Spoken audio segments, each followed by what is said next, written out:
Los Alamos, New Mexico, summer 1945.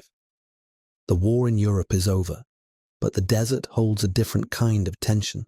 A young physicist stands outside the laboratory complex, alone under a sky crowded with stars. The air is cool and impossibly clear. In the distance, the lights of the technical area glow against the darkness. Inside those buildings, the most brilliant minds of a generation are racing toward something unprecedented, something terrible, something that will change everything. Klaus Fuchs adjusts his glasses and looks up at the constellations. He's 24 years old, quiet, unremarkable in appearance. His colleagues know him as thorough, brilliant with mathematics, always willing to help with a difficult calculation. What they don't know, what nobody suspects, is that behind those calm eyes, he's making calculations of a different kind. He's deciding which secrets to steal, which formulas to memorize, which blueprints to smuggle out in his mind, encoded in equations that will travel thousands of miles to Moscow.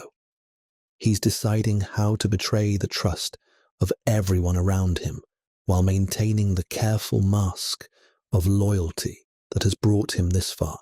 The desert wind carries the smell of sage and dust. Fuchs breathes it in. In a few months, the weapon they're building will tear open the sky above Japan. Cities will vanish in an instant. The world will learn what these scientists have wrought. And shortly after that, Klaus Fuchs will hand over the blueprints of Armageddon and change the balance of the Cold War forever. But that moment is still ahead. For now, he's just another physicist working impossible hours, solving impossible problems, helping to end a war. Nobody knows yet that he's already fighting in the next one. The story begins years earlier, in a world already torn apart. World War II is raging across Europe. Hitler's armies sweep through Poland, France, the Low Countries. Britain stands alone against the Nazi war machine. And in universities and laboratories across the Allied world, scientists are wrestling with a terrifying question. What if Germany builds an atomic bomb first? The physics is already known, at least in theory. Split the atom, release the energy binding it together, chain reaction, explosion. The calculations suggest that a single bomb, small enough to fit in an aircraft, could level an entire city. The Germans have the scientists, they have the materials, they have every reason to pursue it. So the Allies have no choice. They must build it first. The Manhattan Project begins in secret. Tens of thousands of workers, billions of dollars, sprawling facilities across the United States. Oak Ridge in Tennessee for uranium enrichment, Hanford in Washington for plutonium production, and Los Alamos in New Mexico, where the actual weapon will be designed and built. It's the most ambitious scientific undertaking in history. Also, the most secret. Workers don't know what they're building. Cities appear on maps with no names. Mail is censored. Movements are tracked. Security is absolute. At least, that's what everyone believes. The man who will break that security arrives with impeccable credentials. Klaus Fuchs, born in Germany, fled the Nazis in 1933 when Hitler took power. Communist sympathies, yes, but that's common among refugees from fascism. A PhD in physics from Edinburgh. Brilliant work in theoretical physics. Exactly the kind of mind the Manhattan Project needs. The British recruit him first, in 1941, to work on their own atomic research program, codenamed Tube Alloys. He proves invaluable. His calculations are meticulous, his insights sharp. When Britain and America agree to merge their atomic programs, Fuchs is part of the package. He's sent to Columbia University, then to Los Alamos itself. By late 1944, he's working at the heart of the Manhattan Project. He attends classified seminars, reviews technical reports, works directly on the implosion design for the plutonium bomb. He knows everything the bomb's design, its yield calculations, the materials required, the challenges overcome, and he's already decided to give it all away. Fuchs doesn't look like a spy. That's his greatest asset. He's thin, quiet, polite to a fault. He dresses conservatively, speaks softly, never draws attention to himself. While other scientists argue about physics or politics, Fuchs works quietly in the background, absorbed in his calculations. But beneath that unremarkable exterior, something else is operating.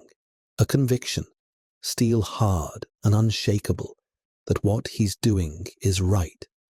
That the knowledge being created here is too dangerous to remain in one nation's hands.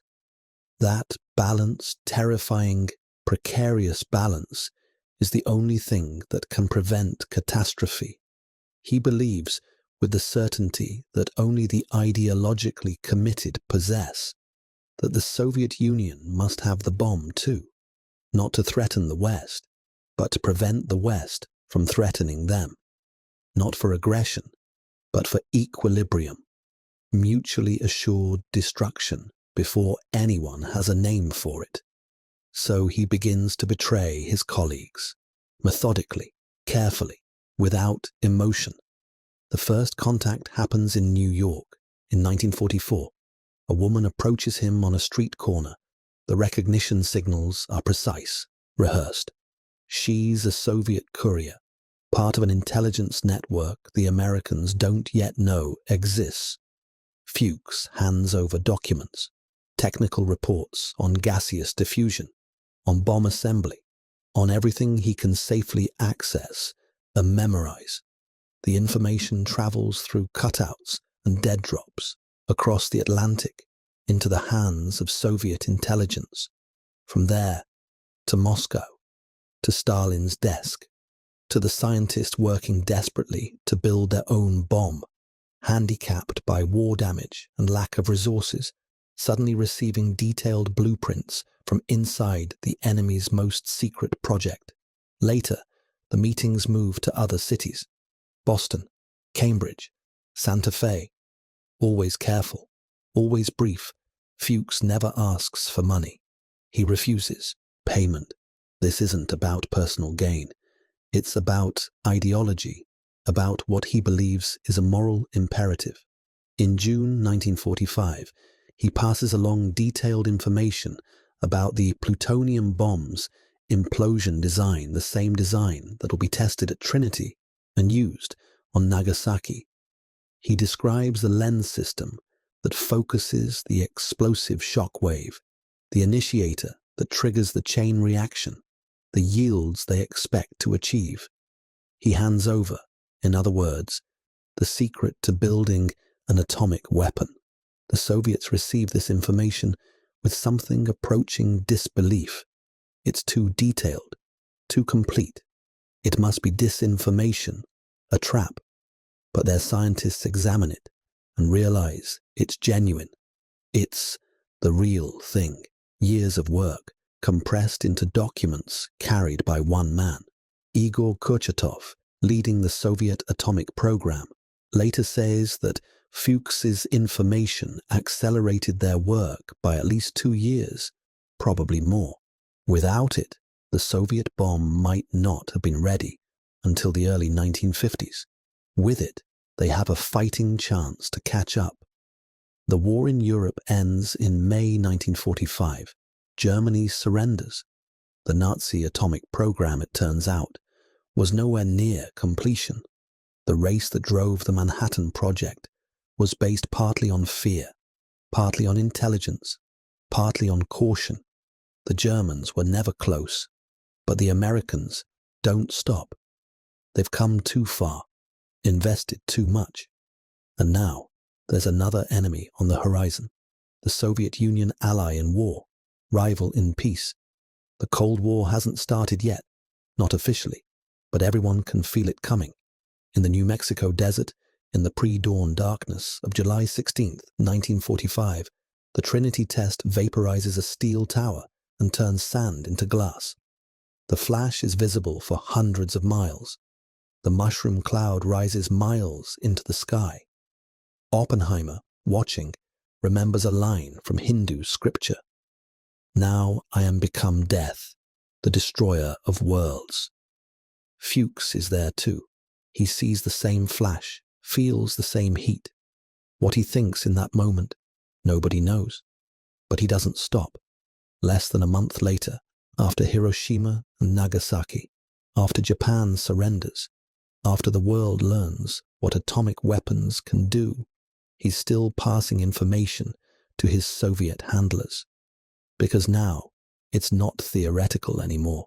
Now everyone knows these weapons are real, are possible, will define the next era of history. And Fuchs is more convinced than ever that the Soviets need them too. The war ends, but the Manhattan Project continues. Scientists return to universities or stay on to work on the next generation of weapons. Fuchs returns to Britain in 1946, taking a position at the Atomic Energy Research Establishment at Harwell. He's now one of Britain's leading nuclear scientists.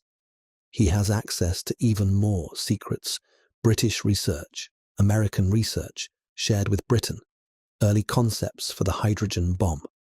And he continues to spy. His Soviet handler in London is a man named Alexander Feklisov. They meet in pubs, on park benches, in quiet corners where nobody pays attention to two men having a conversation. Fuchs passes documents, describes research, answers technical questions. The flow of information continues, less dramatic now, but still invaluable. In the Soviet Union, the atomic program accelerates. Stalin has made it a top priority. Lavrenti Beria, head of the secret police, oversees the project with characteristic brutality. Scientists work under threat of death if they fail. Entire cities are built in secret to house the research facilities and production plants. But they have something invaluable, Fuchs's data. They know what works. They know what the Americans tried and rejected. They can avoid dead ends, skip failed experiments. They're not starting from scratch. They're following a map. The Soviet scientists are brilliant in their own right. They would have built a bomb eventually, with or without espionage. But Fuchs gives them time. And in the nuclear age, time is everything. August 29, 1949, the Semipalatinsk test site in Kazakhstan, a remote stretch of steppe cleared for miles around. At dawn, they detonate RDS-1 First Lightning. It's a plutonium implosion device, nearly identical in design to the American weapon dropped on Nagasaki, because it is, essentially, the American weapon, built from stolen plans. The explosion measures 22 kilotons, well within expected parameters. Successful. Complete. The Soviet Union has the atomic bomb. In Washington, the news arrives through intelligence channels. High-altitude air sampling detects radioactive particles over the Pacific. Analysis confirms it. A plutonium bomb has been tested. The data is unmistakable. The American government is stunned. CIA estimates had predicted the Soviets wouldn't have a working bomb until at least 1953, possibly later. They were supposed to have years to maintain atomic monopoly, to use that advantage in negotiations to shape the post-war world from a position of unassailable strength. Instead, the monopoly lasted just 4 years. The balance of power shifts overnight. The Cold War becomes suddenly, terrifyingly real, because now both sides have civilization-ending weapons. Now the stakes are absolute. President Truman announces the Soviet test publicly in September. The American people react with shock and fear. How did this happen? How did they build it so fast? The CIA and FBI begin investigating. They look for leaks, for spies, for any explanation of how the Soviets leaped ahead so quickly. They examine everyone who worked on the Manhattan Project. They interview scientists, check backgrounds, follow paper trails.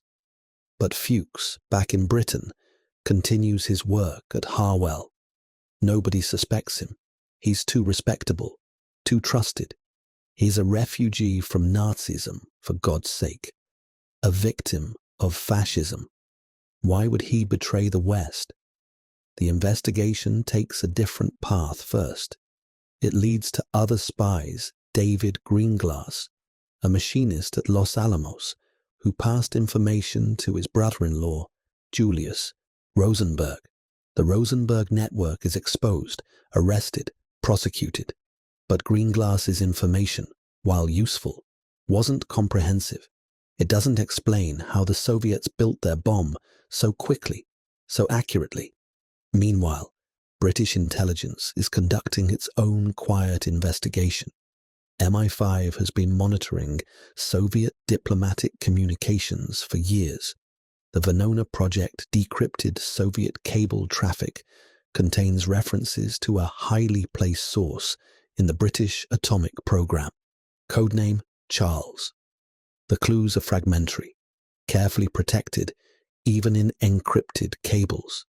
But they point to someone who attended conferences at specific dates, who had access to particular information, who matched a certain profile. The circle of suspects narrows.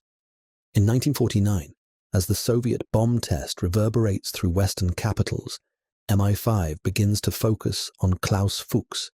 The evidence is circumstantial but mounting. His communist past, his access, his movements that occasionally align with suspected Soviet intelligence activities. Nothing definitive, not yet, but enough to warrant closer scrutiny. They bring him in for routine interviews. Just conversations, they say. Security protocols. Nothing to worry about. Fuchs cooperates fully. He's calm, helpful, shows no signs of stress. He answers every question with quiet precision. Gives them nothing. But the investigators keep pressing. They bring him back. Ask the same questions differently. Watch for inconsistencies. They tell him they know about his contacts. They don't have proof yet, but they're getting close. They give him chances to explain, to come forward, to make it easier on himself. And finally, in January 1950, something breaks. Maybe it's exhaustion. Maybe it's guilt that's been building for years. Maybe it's relief that the lying can finally end. But Klaus Fuchs, sitting across from William Scarden of MI5 in a nondescript office, begins to talk. He doesn't break down. There are no tears, no dramatic confessions. He simply starts to explain in the same quiet, precise voice he's always used. Yes, he passed information to the Soviets. Yes, he knew what he was doing. Yes, he understood the implications. He describes how it began, the first contact in 1941, the meetings in New York and Cambridge, the documents he memorized and reproduced, the information about bomb design, about implosion physics, about yields and materials, everything. Scarden listens, taking notes, hardly believing what he's hearing. This quiet, polite man is confessing to one of the most devastating intelligence breaches in history, and he's doing it without emotion, without visible remorse. Fuchs explains his reasoning. He believed the Soviet Union was an ally. He believed that monopoly on such power was dangerous. He believed that balance, however precarious, was safer than hegemony. He genuinely thought he was preventing war, not enabling it. I had complete confidence in Russian policy, he says in his statement. I thought that the Western Allies deliberately allowed Germany and Russia to fight each other to the death. I had therefore no hesitation in giving all the information I had. The confession is complete, devastating, and utterly calm. He signs statements, provides details, names no other conspirators. There aren't any to name in Britain. He worked alone, driven by conviction rather than coercion. The British government moves quickly. They can't keep this quiet. The Americans need to know. The public will have to be told. The political fallout will be enormous. On February 2nd, 1950, Klaus Fuchs is arrested and charged under the Official Secrets Act. The news breaks like a thunderclap. Britain's atomic program has been penetrated at the highest level. Their most trusted scientist was a Soviet spy. The press goes wild. Headlines scream betrayal. How could this happen? How was he not caught earlier? What else did he give away? The questions come fast and furious, and the answers are all damning. In Washington, the CIA and FBI are horrified. The Manhattan Project was supposed to be impregnable. They shared critical information with Britain on the assumption it was secure. Now they learn that one of Britain's top scientists was a Soviet agent for years, with access to everything. The political ramifications ripple outward. Trust between America and Britain, never absolute, becomes strained. Intelligence sharing is reviewed, restricted. The nuclear program becomes even more compartmentalized, more secretive. The paranoia that will define the Cold War deepens. And it gets worse, because Fuchs' confession leads investigators to other names. Harry Gold, the American courier who received information from Fuchs in the US. Gold's confession leads to David Greenglass, which confirms the Rosenberg network. The investigation expands like a chain reaction, exposing a web of Soviet espionage that penetrated the Manhattan Project at multiple points. The Rosenbergs are arrested in 1950. Their trial becomes a sensation.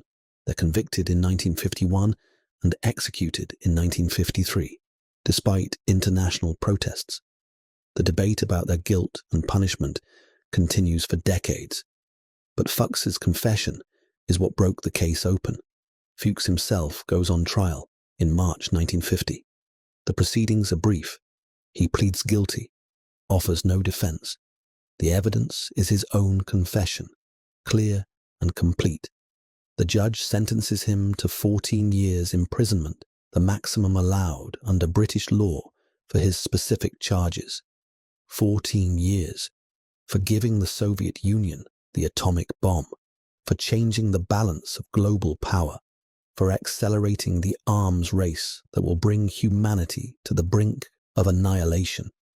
It seems absurdly lenient, but British law offers no harsher penalty for his specific offence.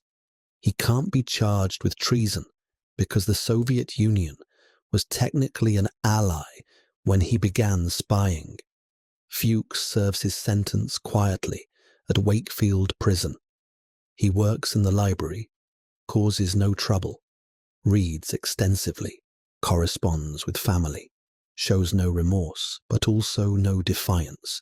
He simply accepts his punishment with the same calm he brought to his confession. In 1959, he's released early for good behavior after serving 9 years. He immediately leaves Britain for East Germany, where he's welcomed as a hero. He becomes deputy director of the Central Institute for Nuclear Research in Rossendorf. He lives quietly, works on peaceful nuclear applications, avoids publicity. He never recants, never expresses regret. In interviews late in life, he maintains that he did what he thought was right, that the world is safer with multiple nuclear powers than with one dominating the others. That history has vindicated his actions. Whether history agrees is another question entirely. The consequences of Fuchs's betrayal extend far beyond his own fate. The Soviet bomb test in 1949 triggers an escalation that defines the next 4 decades. America responds by accelerating development of the hydrogen bomb, a weapon 1,000 times more powerful than the atomic bombs dropped on Japan. The Soviets, using information partly derived from Fuchs about hydrogen bomb concepts, test their own thermonuclear device in 1953. The arms race is fully ignited now. Both sides pour resources into building bigger bombs, more bombs, better delivery systems. The atmospheric tests begin. Mushroom clouds rise over deserts and atolls. Radioactive fallout spreads across continents. Children practice duck and cover drills. Families build bomb shelters. The fear becomes existential, permanent, woven into daily life. And it all traces back, in part, to those quiet meetings where Fuchs passed documents across a table, to formulas shared in Santa Fe, to blueprints memorized in Los Alamos, to one man's conviction that he knew better than his colleagues, his government, his adopted country. The question that haunts the Fuchs case is the oldest question in espionage. Why? What drives someone to betray everything, to risk everything, to give away secrets that could end civilization? In Fuchs' case, the answer seems clear on the surface. Ideology. He was a communist, had been since his youth in Germany. He believed in the Soviet system, or at least believed that capitalism was worse. He thought he was serving a higher cause. But it's more complicated than that, because Fuchs wasn't naive. He saw Stalin's brutality, the purges, the gulags. He knew the Soviet Union was a dictatorship. He wasn't blind to its flaws. What he feared more was monopoly. One nation, one system, one ideology holding all the power. He genuinely believed, that giving the bomb to both sides would prevent its use. That mutual terror would keep the peace where mutual trust could not.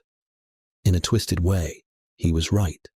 The Cold War stayed cold, at least between the superpowers, partly because both had weapons too terrible to use. Mutually assured destruction became the strange equilibrium that prevented World War III. But that's not the full story. Because the arms race Fuchs helped trigger, brought humanity closer to annihilation than any previous era. The Cuban Missile Crisis, the close calls, near misses, false alarms that almost started nuclear war by accident. The resources poured into weapons instead of human welfare.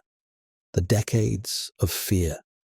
Would it have been different if the Soviets had taken longer to build their bomb? If America had maintained its monopoly for 5 more years? 10 more years? Would negotiations have been more productive?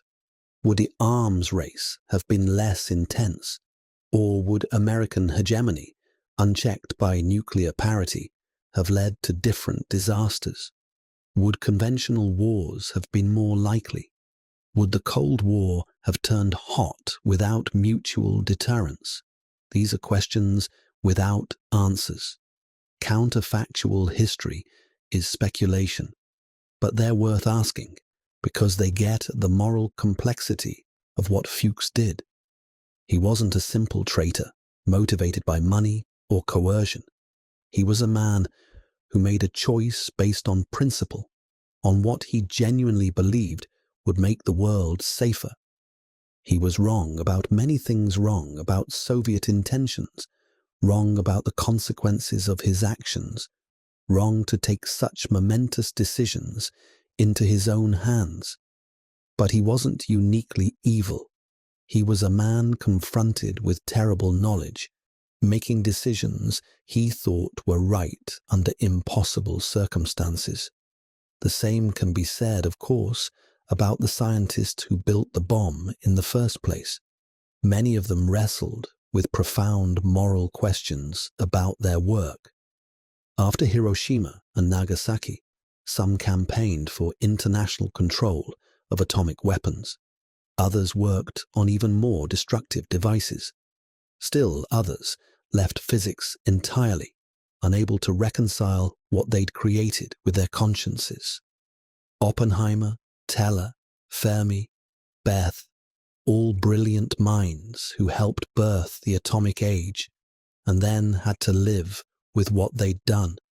Their struggles were different from Fuchs' betrayal, but they shared a common burden, the knowledge that their abstract calculations had become concrete horror.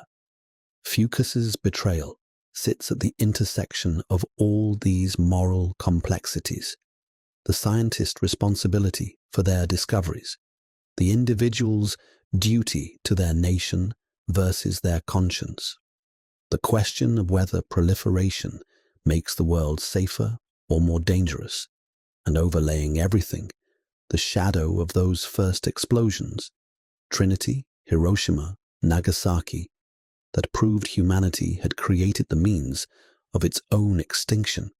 The Fuchs case transforms intelligence work in both Britain and America.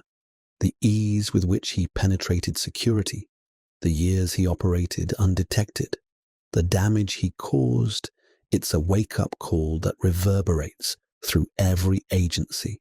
Security protocols are overhauled, background checks become more rigorous, compartmentalization increases, scientists working on classified projects face constant monitoring, trust is replaced by verification, verification by suspicion. The case also feeds the paranoia of the McCarthy era. If Klaus Fuchs could be a Soviet spy, anyone could be. The hunt for communists in government, academia, and Hollywood intensifies. Lives are ruined on slim evidence, careers destroyed by accusation alone. Fuchs becomes a symbol, invoked whenever someone wants to prove that the threat is real, that vigilance is necessary, that the enemy is everywhere. His betrayal is used to justify investigations, blacklists, loyalty oaths.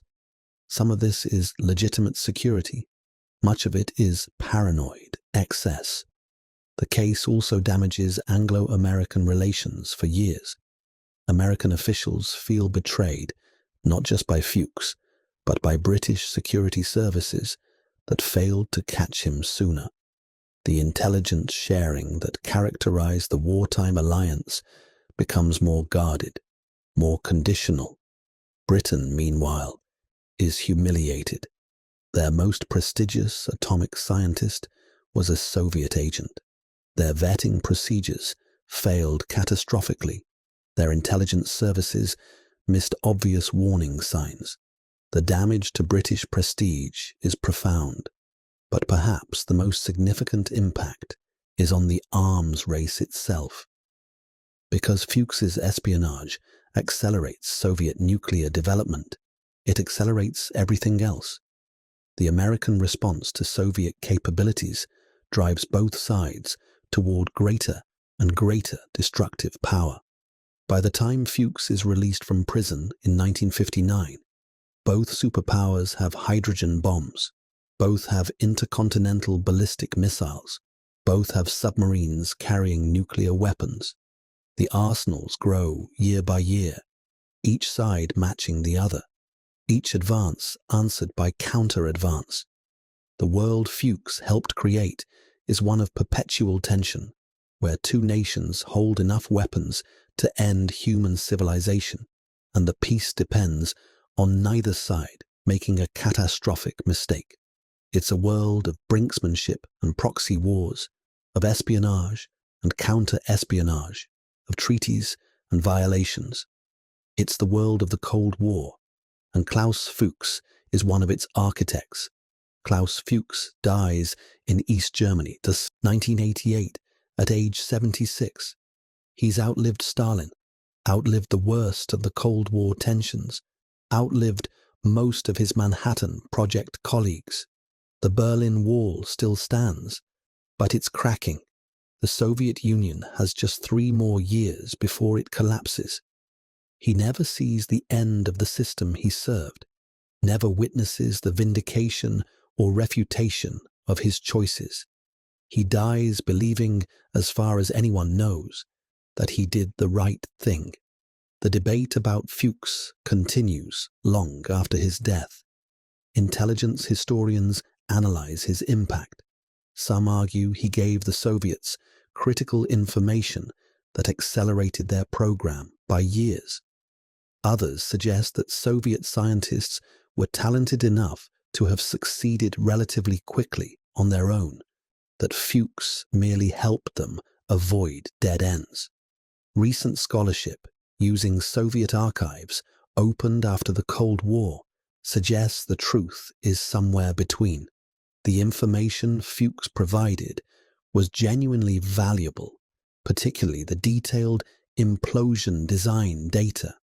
It saved the Soviets time and resources, but they also had their own strong scientific base. They would have built the bomb without him. The question becomes, did those 2 or 3 years matter? In the sweep of history, does it make a difference whether the Soviets tested their first bomb in 1949 or 1951 or 1953? The answer is almost certainly yes. Those years matter enormously. They shape American strategic planning, influence Cold War diplomacy, affect the entire trajectory of superpower relations. If America had maintained its atomic monopoly longer, the early Cold War might have looked very different. But exactly how different is speculation, and whether that alternative timeline would have been better or worse is unknowable. What's clear is that Fuchs's betrayal represents one of the most consequential intelligence breaches in history. He gave away secrets that nations spend billions to protect.